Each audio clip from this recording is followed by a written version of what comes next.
They also make a lot of things. We're buying a lot of things. A lot of those Chinese goods coming into America. There are businesses that are dependent on that trade to a certain extent. And consumers buy a lot of those goods. So what does that all mean? Well, you're 100% right. The largest consumer market on earth, almost 40%, is the United States of America. U.S., 26.1% of world GDP. My point is they can't do without us. If they don't have the ability to sell this stuff you're talking about and make it in the factories and employ millions of people, those people become unemployed. And when you're let's call the Supreme Leader what he is. He can't keep his job. He doesn't have to face any votes.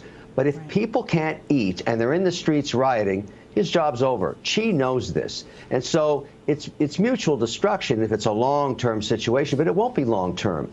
You might as well come to the table, I say to Xi, but it's not just going to be on tariffs. You got to clean up your act with the WTO and access to your courts and access to your markets. If you want to play with the big boys in the G7, it's got to be reciprocal. And that's what's on the table. That's what I'm advocating for. You know, I want to point out for American entrepreneurship, thousands and even millions of businesses over the last 20 years, when you innovate in America and you get an investor and you create something unique and it's a hit product and it hits 5 million in sales, that's the moment it gets knocked off in China, because the Chinese never paid for any of the R&D. They don't have to recoup it. They flood the U.S. market with the knockoff and sometimes wipe out the original American company with the American jobs. There's nothing okay about that.